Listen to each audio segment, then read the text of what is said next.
Bonjour et bienvenue dans cette nouvelle vidéo « Messages et signes de l'au-delà ». Lorsque nous abordons ce sujet concernant les messages et les signes de l'au-delà, nous nous rendons compte que bon d'entre nous avons déjà eu et perçu des signes de nos êtres chers disparus. Grâce à ces messages, bon nombre de personnes aujourd'hui reconnaissent qu'il existe bel et bien une vie après notre mort terrestre. Par contre, il n'est absolument pas évident d'interpréter et de reconnaître ces signes, de les comprendre et de savoir comment cela fonctionne. Vous me demandez souvent quels sont ces signes. Malgré qu'il en existe beaucoup, je vous parlerai évidemment de ceux qui sont les plus souvent rapportés par bon nombre d'entre vous et par moi-même également. Comme cela, vous pourrez par vous-même mieux reconnaître les signes lorsqu'ils arrivent à vous et évidemment les interpréter. Les signes les plus remarqués et les plus fréquents, dirais-je, c'est de sentir la personne à côté de soi. Alors oui, vous pouvez ressentir les personnes décédées à vos côtés. C'est une sensation bien réelle et non imaginaire. Même les personnes les plus sceptiques peuvent ressentir cette présence-là. Nous pouvons tous ressentir la présence de la personne décédée, même lorsque la personne vient tout juste de quitter notre monde et passe de l'autre côté du voile. Ça, c'est très important. Lorsque nous pensons à eux ou lorsque nous parlons d'eux, nous pouvons sentir dans la pièce un changement d'énergie, sentir une énergie différente à nos côtés. D'ailleurs, je pense que cette présence peut être très très forte au début, puis elle peut s'atténuer avec le temps. À ce moment-là, beaucoup d'entre vous avaient peur de perdre la présence, mais rassurez-vous, aucun défunt ne vous oublie et tous sont là, même si vous ne les ressentez pas ou vous ne les percevez pas. Si vous ressentez qu'au début de leur mort, cette présence est si forte, c'est simplement dû au fait que physiquement, ils viennent juste de quitter le plan de la Terre et que leur âme voyage tout juste de l'autre côté du voile. C'est pour cette raison qu'elle est plus perceptible pour nous les humains. Mais les défunts aussi s'efforcent de vous envoyer un message, n'oubliez pas, ou un signe. Ils veulent vous faire savoir qu'ils sont bien là à côté de vous malgré ce passage dans l'autre monde. Et par rapport à mon vécu, je vous dirais qu'effectivement que c'est un peu après leur mort que nous recevons beaucoup plus de messages ou des signes de l'au-delà. C'est aussi quelque part pour bien nous rassurer. Alors ces signes, j'ai un petit peu mis sur un papier pour pas oublier. Ce sont les appareils électriques comme la télé, la radio, mais aussi les luminaires. Ce sont souvent les défunts se font remarquer via ces appareils-là. Par exemple, lorsque la télévision bug ou la radio s'allume et s'éteint, soudainement, ou bien l'augmentation du son ou du grésillement dans la radio ou la télé. Lorsque les ampoules tac tac tac tac tac clignotent ou que la lumière s'allume et s'éteint. Il existe bien sûr encore d'autres phénomènes électriques comme dans certains cas, et je l'ai vécu, c'est rare, mais le téléphone sonne et il n'y a personne au bout du fil. Toutes ces manifestations font partie des signes les plus courantes qu'une personne décédée nous envoie. Et c'est bien pour ça que vous avez envoyé et demandé un signe, que ce phénomène se produit alors. Lorsque vous pensez à une personne décédée, ou si vous êtes en train de parler d'une personne décédée, alors vous pouvez être certain qu'il s'agit bien d'un signe. Mais il est important de savoir que l'on ne peut pas considérer chaque panne ou clignotement d'ampoule ou de télé qui s'éteint comme un signe. Il y a aussi pour cela des raisons autres et évidemment naturelles. Pour moi, je ne considère pas cela comme un signe si ces manifestations se produisent constamment à tout bout de champ sans même penser au défunt ou parler du défunt. Lors d'un séminaire que je donnais sur la médiumnité de contact, hein, ou comment communiquer avec les morts, il y avait une dame qui avait perdu son fils. Nous venions de faire un magnifique contact et elle avait senti fortement la présence de son fils. À la fin de la journée de stage, une personne a sonné comme par hasard à la porte et cette personne se prénommait David. Il venait rendre visite à une personne qui se trouvait ici, dans ce lieu, et lorsque j'ai appelé « David est là !» j'ai cru que ma stagiaire allait tomber raide car son fils s'appelait David. Puis elle est rentrée chez elle et sur le chemin, elle croise une autre personne qui avait une inscription David sur son t-shirt. Puis elle arrive chez elle, allume son poste de télé et qu'est-ce qu'elle entend dans cette série télé? Quelqu'un qui appelle David, alors qu'il y a évidemment là aucun doute à avoir. Les rêves, les signes que l'on reçoit dans nos rêves se présentent à nous. Les défunts se présentent par rapport à des signes et ils nous montrent là encore une fois qu'ils sont là, qu'ils veulent communiquer finalement sous une autre forme et nous dire simplement que tout va bien. Mais encore une fois, là aussi, je dois préciser que tous les signes dans nos rêves ne sont pas des signes de l'au-delà. Les rêves proviennent bien sûr aussi de l'élaboration finalement de notre subconscient. Si durant cette phase de deuil, vous êtes dans de la culpabilité, des reproches, vous vous sentez coupable, vous avez votre subconscient qui va prendre en compte vos problèmes et lors de vos rêves, alors surviennent des thématiques qui ne sont pas forcément en rapport direct avec vos défunts. Qu'est-ce que je voulais dire? Pour reconnaître les vrais signes des faux, il est bien de savoir qu'un message reçu par un défunt dans un rêve est chaleureux, doux, confortable et très très très affectueux. Ce sont des signes là qui ne trompent pas. Les rêves effrayent ou les agonies ou les défunts qui sont atroces dans vos rêves et vous mettent à mal par rapport à une problématique rencontrée concernant la perte et les ennuis que vous avez ou que vous vivez par rapport à ce décès-là. C'est un processus normal, mais ce n'est pas un signe du défunt. Voilà. Pour moi, c'est clair, les signes de l'au-delà qui apparaissent dans nos rêves sont clairs, limpides, intenses, affectueux. Vous avez le sentiment finalement de les vivre réellement. Et je le répète encore une fois, ils ne sont pas accompagnés de peur, de négativité et ne vous mettent pas, surtout pas à mal.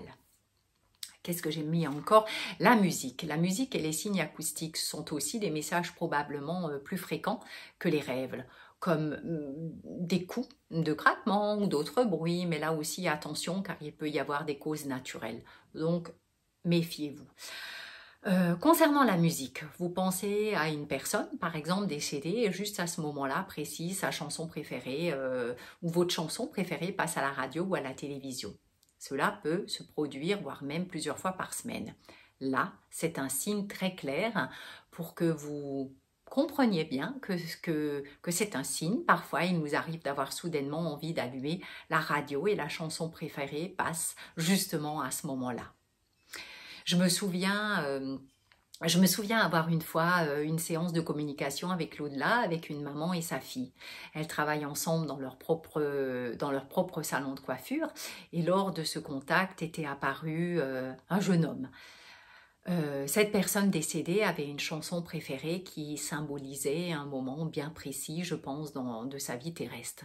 Cette chanson avait donc toute son importance et pour mes consultantes également. Il m'est arrivé plusieurs fois d'aller me faire coiffer ou simplement de leur rendre visite. À chaque fois que je passais la porte du salon de coiffure, la musique préférée de ce jeune homme décédé passait à la radio.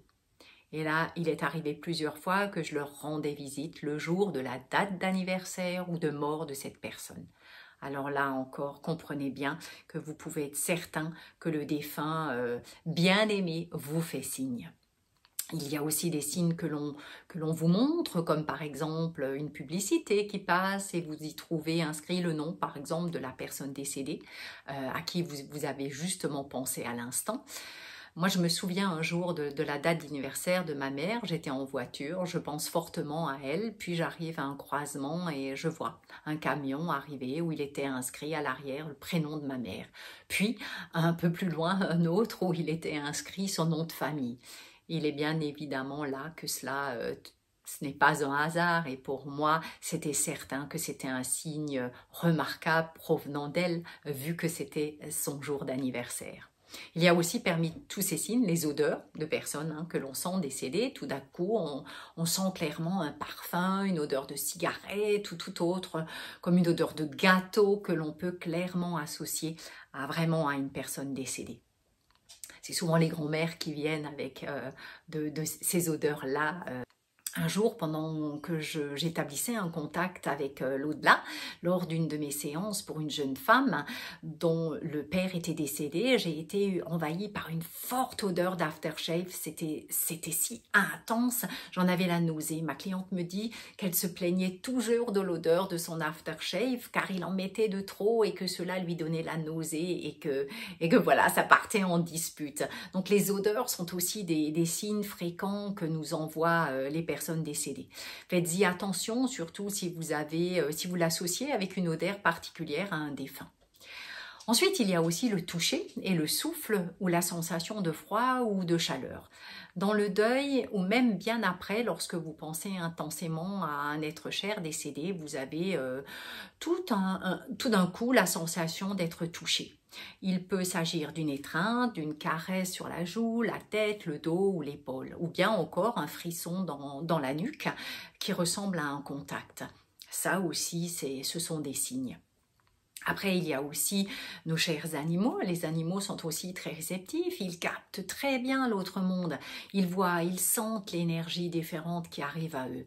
Ils peuvent également avoir un comportement particulier qui peut attirer notre attention concernant un signe que le défunt fait.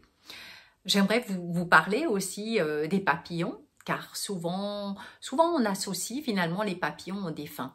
Les personnes racontent aussi souvent lors d'un enterrement, on peut par exemple voir pas mal de papillons tournoyer autour de la tombe et de la famille, ou peu de temps après, on voit des papillons blancs tournoyer autour de nous.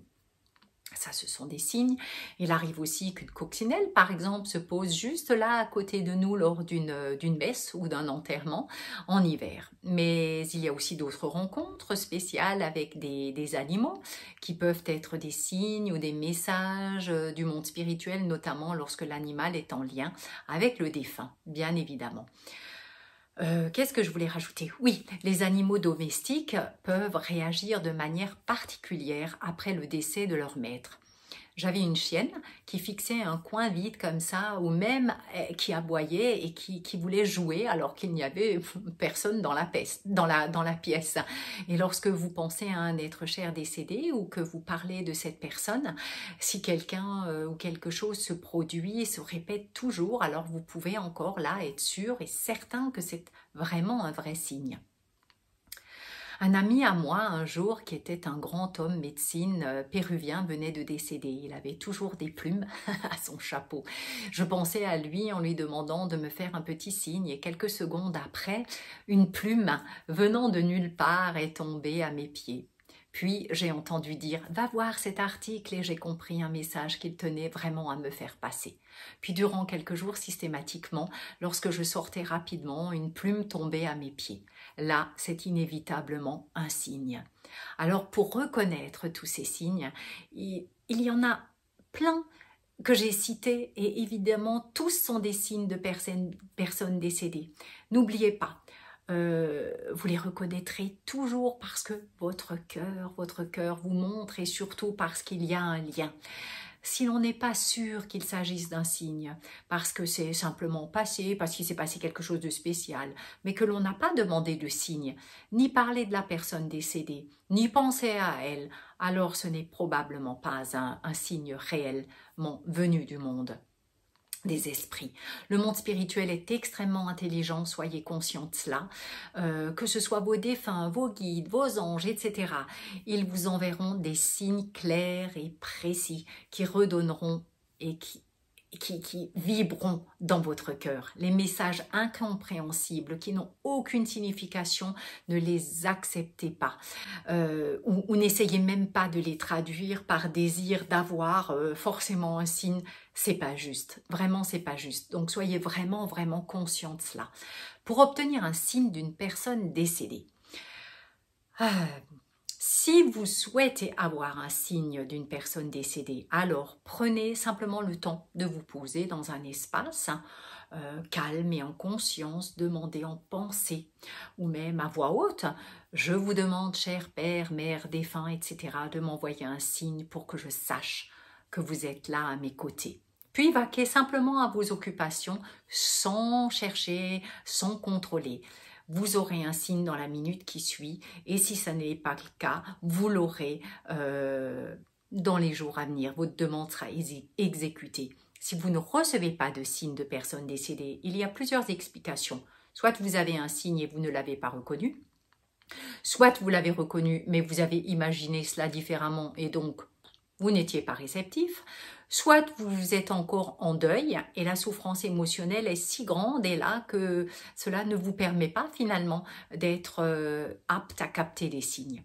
La personne décédée ou les personnes décédées doublent d'efforts pour envoyer des signes de l'au-delà via notre monde et cela leur coûte aussi beaucoup. Donc il est possible aussi que les défunts finalement lui-même estiment qu'il est important de traverser la première phase de deuil afin que le survivant puisse faire son deuil et puisse lâcher un peu aussi le ou les défunts. Les parents qui ont perdu leurs enfants à la mort font justement souvent cette expérience. Parfois, ils reçoivent un signe, mais ils ont beaucoup souhaité un autre signe. Il n'en vient tout simplement pas d'autre. C'est souvent incompréhensible. Mais lorsque j'ai établi un contact médiumnique avec l'âme de l'enfant, ils ont presque toujours finalement dit la même chose. Il est important que mes parents lâchent prise en premier. Je veux qu'ils acceptent que je ne sois plus là, physiquement finalement. Dis-leur que je vais bien, mais je veux qu'ils continuent à vivre et qu'ils ne soient pas dépendants des signes de l'au-delà. Cela a du sens pour moi en tant que thérapeute, médium, mais c'est évident, très douloureux pour les parents, surtout lorsqu'ils ne peuvent pas finalement lâcher prise.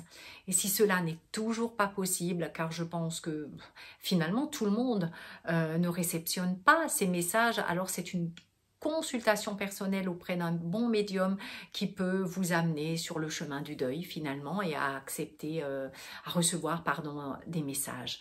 Sachez que le défunt se porte aussi bien qu'un défunt qui envoie régulièrement des signes. Il vous aime, il ne vous oublie pas, c'est juste que cela n'est pas possible. C'est comme ça, il faut accepter. Qu'est-ce que je voulais encore vous dire? L'autre solution, c'est que les personnes, par exemple, décédées, vous ont envoyé beaucoup finalement de signes. Mais si même vous n'êtes pas certain de ces messages reçus et que vous êtes constamment à demander un autre signe, alors la communication est difficile. On peut être que le défunt lui-même cesse d'envoyer des signes parce que vous êtes à l'opposé du doute et que vous prenez tout et n'importe quoi comme signe et que vous êtes trop peut-être demandeur. Cela arrive aussi. Mon conseil serait simplement de vous dire lâchez prise, n'attendez rien en retour, simplement laissez faire et soyez dans l'amour en envoyant vos plus belles pensées. Qu'est-ce que je voulais dire encore? Les animaux décédés peuvent-ils aussi donner des signes? Oui, cette question vous me la posez. Les signes de nos animaux domestiques décédés nous envoient aussi des signes. Ils sont identiques dans certains cas et il y a beaucoup d'autres signes que je n'ai pas forcément cités. Soyez conscients que pour les animaux, la mort est un processus normal et que les signes des animaux domestiques peuvent donc être beaucoup moins fréquents, mais ils sont possibles. Sachez que les défunts concernant les signes, veulent simplement nous aider à mieux surmonter finalement notre deuil. Et pour que nous, évidemment, les survivants, sachions qu'ils sont toujours là, auprès de nous et qu'ils vont bien. C'est la raison la plus importante finalement. Et surtout aussi, comme je l'ai déjà mentionné, les défunts ont simplement l'intention aussi de nous faire savoir par ces signes qu'il y a une vie après la mort et que surtout nous ne devons pas nous faire de soucis. Voilà, si vous êtes intéressé par tous ces sujets, la vidéo était un petit peu longue. Vous pouvez acheter mon livre, mon premier livre, Révélations et confidences d'une médium. Cette vidéo se termine, elle était un petit peu longue, mais quand on est passionné, c'est ainsi. Je voulais vous dire aussi qu'il n'y a pas de hasard. Avant de poster cette vidéo, c'était très drôle parce que j'ai demandé un signe à ma mère et je lui ai dit « Maman, envoie maintenant un signe ». Et ce qui est très drôle, c'est que mon téléphone, mon iPhone, Siri s'est mis en route et il m'a dit quel est le nom de votre mère? Et donc, j'ai éclaté parce que j'ai absolument rien demandé à Siri. Voilà, donc ça c'est la petite plaisanterie du jour et surtout de cet autre monde qui nous est très cher, le monde spirituel aime énormément plaisanter. Voilà, si vous le souhaitez, vous pouvez laisser un petit commentaire sous cette vidéo. Je lirai avec plaisir vos messages en toute bienveillance, s'il vous plaît. Abonnez-vous à ma chaîne, cliquez sur la petite cloche, comme ça vous serez au courant de mes prochaines vidéos. J'espère que ça vous a plu. Merci et prenez bien soin de vous. À tout bientôt.